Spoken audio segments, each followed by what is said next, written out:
welcome back, ladies and gentlemen. We have UFC 321 final predictions. We got Ciryl Gane taking on, finally, Tom Aspinall defend the heavyweight belt. About time. And then Dern taking on Virna. Volkov taking on Jailton Almeida. And the return of Umar Nurmagomedov taking on Bautista. Boys, I am pumped. We're getting two bangers back to back in the month of October. The first fight I want to start with is Volkov taking on Jailton Almeida. Now, Volkov is coming off a controversial loss to Ciryl Gane, and he's taking on a very heavy hitter, Jailton Almeida, who has a very, very good submission background, and he's also got some knockouts in the UFC.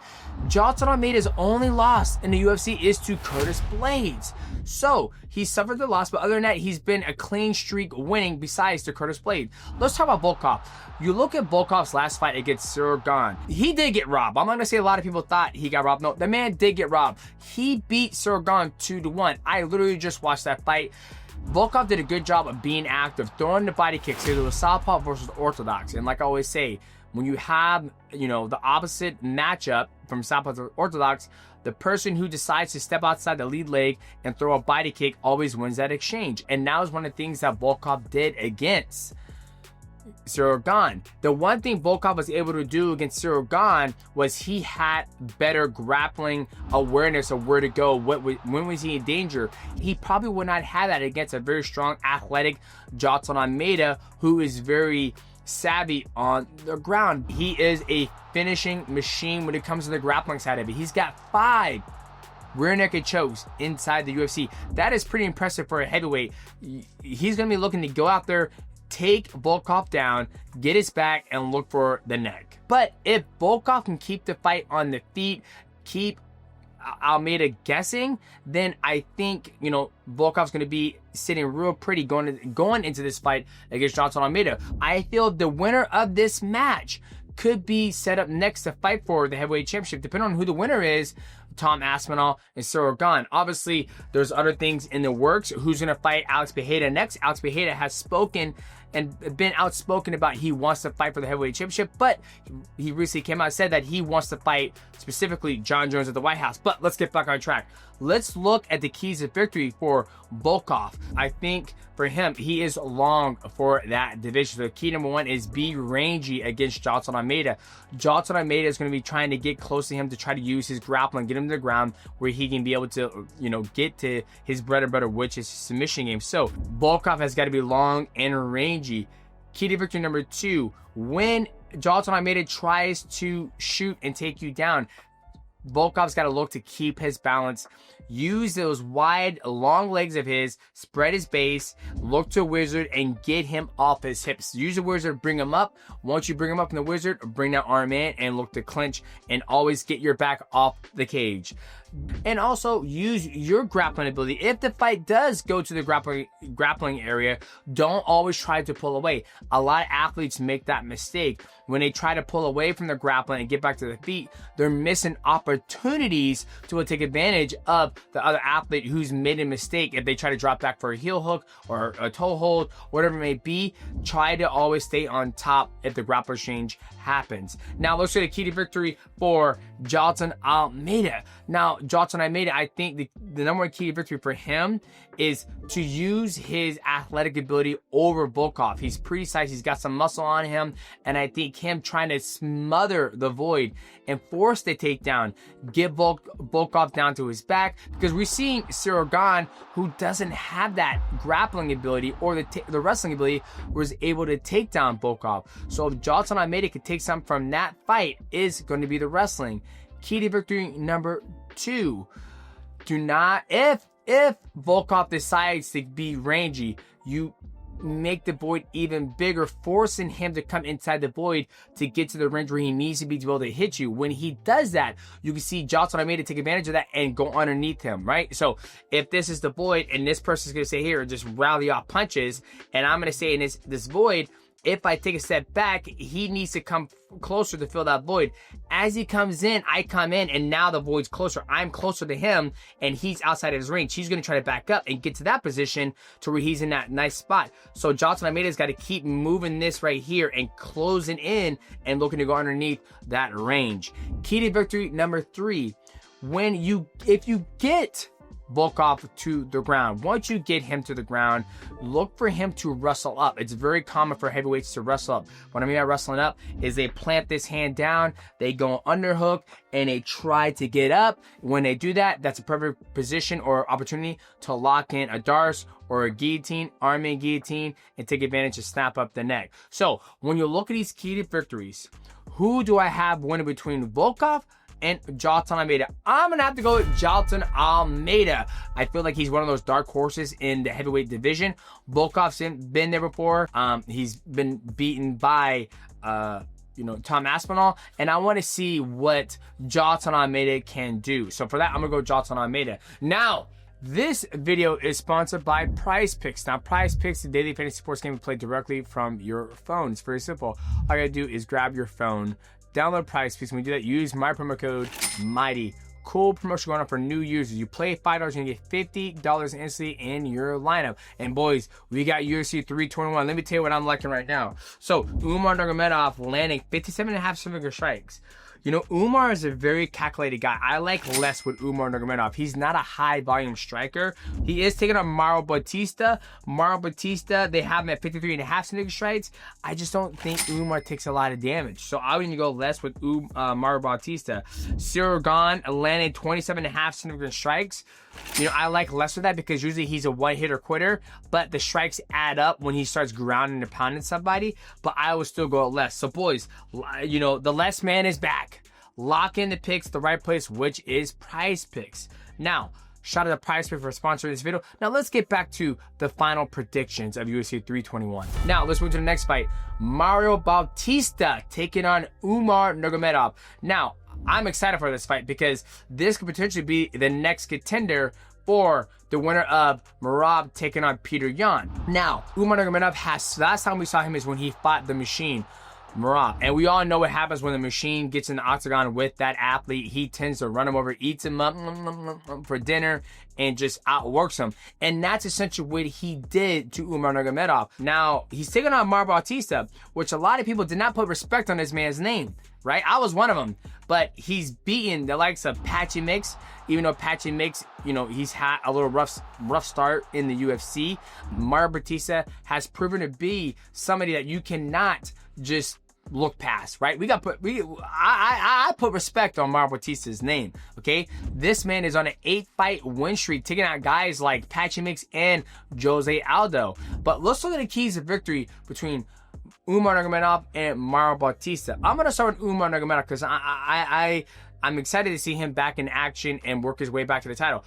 Key to victory number 1, use your grappling ability. When you fought Corey Sandhagen, you saw him out-grapple Corey Sandhagen and stifle Corey's game because Corey's very tricky to figure out on the feet. Definitely look to see Umar Nurmagomedov use that grappling ability against Bautista. Put Bautista on his back, pass his guard, wait till him to turtle, take his back.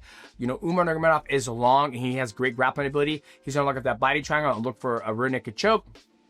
Key to victory number 2 is always going to be keeping Bautista one step behind. What do I mean by that? You kind of put an illusion in your opponent like, hey, we're going to do stand-up. Once Bautista starts engaging in a stand-up, you change the scenery, meaning we're going to clinch. Once Bautista starts engaging in clinching, you change the wrestling. Once he starts engaging in the wrestling, you always change the art form that you're using to fight him in, right? That's one thing that I like to do is when I used to fight is when I'm boxing, pop, pop, pop, pop, pop, pop, and they start boxing. Nope, I'm gonna wrestle now. They start wrestling back. They start going a wizard. You don't wrestle a wrestler. Once they start to wrestle you, you come up and you start clinching them. You're always changing the puzzle of the fight, and I think Umar Nurmagomedov can do that against Bautista just because the background that he has. Now let's look at Bautista. Key to victory number 1 with this: do not respect Umar Nurmagomedov. What I mean by that, people get kind of aura shy, right? They're like, oh man, this is a Nurmagomedov. He trains with Khabib. They kind of get googly eyes. You see a lot of guys do that when it comes to Anderson Silva back in the day, or when people would fight Khabib Nurmagomedov, they'll kind of like, oh, he's supposed to take me now, so I'm just gonna accept that position.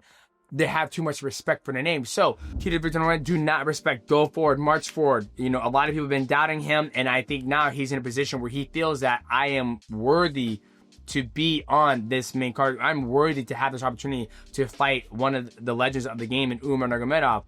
They're not thinking that you're going to come forward and actually put combinations together and actually take the fight to Umar Nurmagomedov, right? If you allow Umar Nurmagomedov to dictate what's going to happen in the fight, then you're always going to be one step behind. But if you jump into the fight before he does, he could be one step behind. So he needs to take the fight to Umar Nurmagomedov. If we look at, who people were thinking are going to win this fight, of course, they're going to say Umar Nurmagomedov. So that gives you the opportunity to throw caution to the wind. He's going to go out there and fight like it did against Patchy Mix. You look with Bautista when he fought Jose Aldo. A lot of people thought Jose Aldo, the king of Rio, was going to piece him up, but he was able to use his intelligence, stifle Jose Aldo, never let Jose Aldo get into the fight.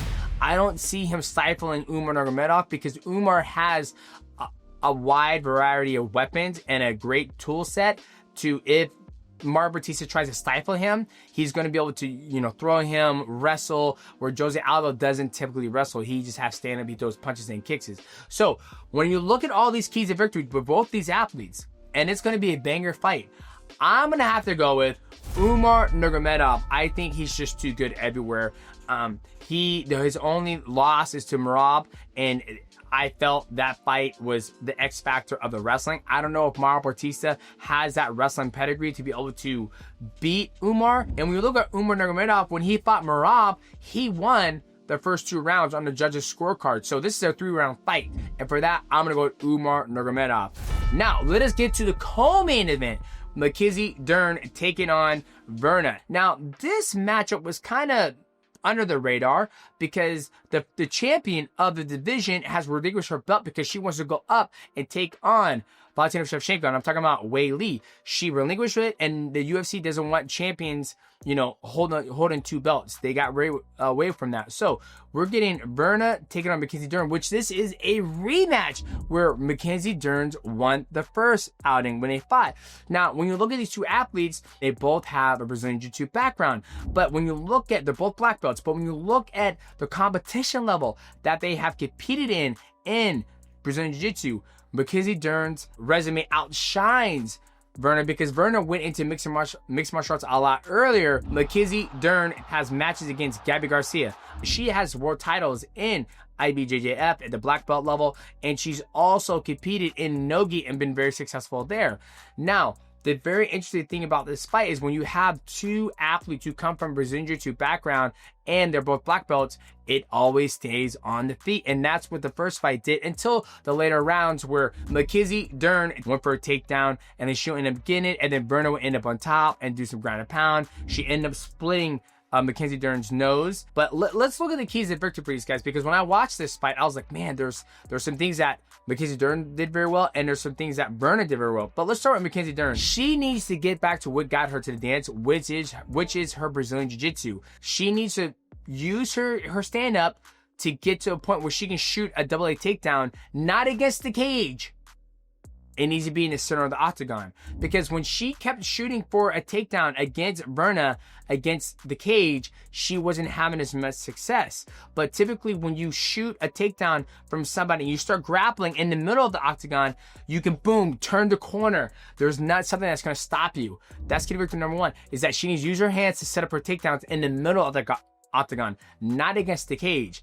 Key to victory number 2, once the fight gets to the ground, you need to slowly cook her. What do I mean by that? Cook her legs, cook her arms, cook her frames. Once you start cooking the athlete's arms, then you're able to pass easier, and then it's going to expose their back. And every jiu-jitsu player loves when somebody exposes their back because they jump on it. Seatbelt, body triangle, hooks in, then you start your game from there. Key to victory number 3, do not fall in love with the hands. When the fight is on the feet, they are both even. The first time they fought, it was back and forth, back and forth. She will land a good shot. She will land a good shot. On the feet, they literally just beat the shit out of each other. And I think you can eliminate that by don't fall in love with the hands. Use the hands for a certain purpose to set up the shot where you're both good at, right? Let's go to the key to victories for Virna. Number 1. If you don't want to grapple, keep your back against the cage, because the first time you guys fought, your back was against the cage. You had a lot of success at defending those takedowns against Mackenzie Dern. That's where you did most of your best work and actually bloodied her nose from that knee. Key to victory number 2, when the fight goes to the ground, you did a great job the first fight as staying on top of Mackenzie Dern's when it came to the grappling exchange. You had a lot of success. When you did go down, when you did get your back taken and you went for the Umar, Mackenzie Dern was able to reverse it, swing her leg over, and get to a hammer fist position. So if the fight does go to the ground, and same key victory for her, stay on top. Always stay on top. Key to victory number 3. Now this one's going to be this is a high key one. High key one. Okay, let your opponent feel she's having success on the feet. What do I mean by that? You move around, and when they start shadowboxing and they start you kind of move away. You're like, okay, I gotta be aware of this. But at the end of the day, you're kind of playing possum, because Mackenzie Dern has gotten reckless on the feet, and she's been dropped multiple times on the feet. So you can lure her into that she's doing well on the feet, and then when you crack her hard, and then you follow up and you stay on top. Then it'll go back to key to victory number 2.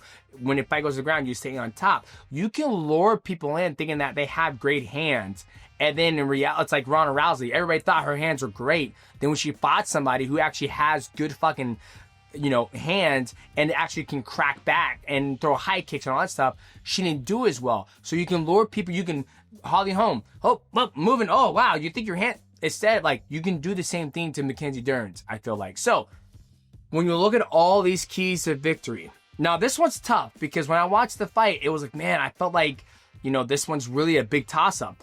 I do like Mackenzie Dern's grappling ability, but Virna has the exact same thing, and it's not jiu-jitsu. And Mackenzie Dern's is always trying to take her down against the cage, not in the middle. So for this one, I feel like I'm shooting fish in a barrel. Like, I just got to make a choice. And for that, I'm going to have to go with Mackenzie Dern. I feel like she knows what she needs to do to win the fight, and I think they can look at the first fight and see success and be able to take it to her. Now, finally, let's get to the main event. Tom Aspinall taking on Ciryl Gane.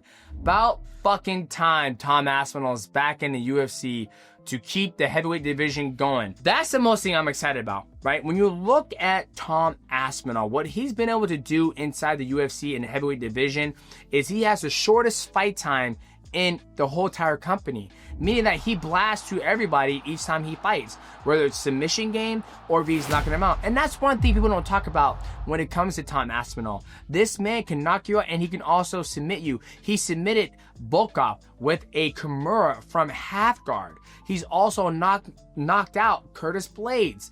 Now, the only blemish he has on his record is when he had that nasty knee injury from Curtis Blades the first time they met. But other than that, he's been clean his whole entire UFC career and finished everybody. He's never gone to decision. His fight against Andre Arlovski, the combinations, him picking his shots, Andre turns his back, he submits Andre with a rear naked choke. He can truly fight anywhere. The only time Tom Aspinall gets in trouble is when somebody tries to hit him. He brings his head back and he brings himself outside of his shell.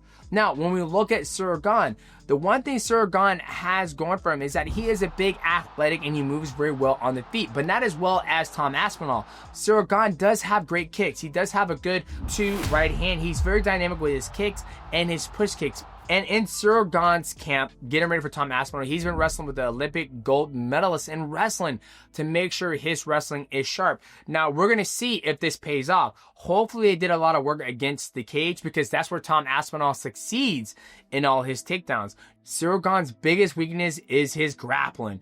How he's been finished from John Jones, and when he fought Volkov, he kept trying to wrestle up, giving up his head and arm. And when he was also fighting Volkov, he had Volkov in a Kimura, and he didn't know what to do with it. He had a great position. He had the leg around his hip. He could have popped up or come around outside the back and locked up a triangle. His grappling awareness just isn't where it should be, when it comes to, you're fighting for a world championship in mixed martial arts. But like I said before, boys, to be world champion in UFC or mixed martial arts, it's pretty damn easy. But let's look to the keys of victory for these athletes. Let's start with Ciryl Gane, okay? 1-1 for Ciryl Gane. You got to move. He's got to move, and he's got to be trickster. I don't see him out techniquing Tom Aspinall. I don't see him out moving, so he's got to be a trickster of, tricking Tom like, oh, I got you. Move. Gotcha. Oh, move. He's got to keep Tom Aspinall guessing. If he gives Tom Aspinall the opportunity to set outside the void, feint, leg kick, which he'll probably check those, feint, leg, and let him dictate when he's going to blitz across the void, he's going to get eaten up all day because Tom Aspinall is a master of blitzing across the void, landing those shots. And if he doesn't, feint, kick, push kick, go lateral, always jump off the railroad tracks when the train's coming, he's going to get ran over. Key to victory number 2, you cannot allow Tom Aspinall to take you down. You have to empty the gas tank when he tries to take you down. Reason why is because if he takes you down, you're probably not going to get back up. Okay, I feel very comfortable saying that.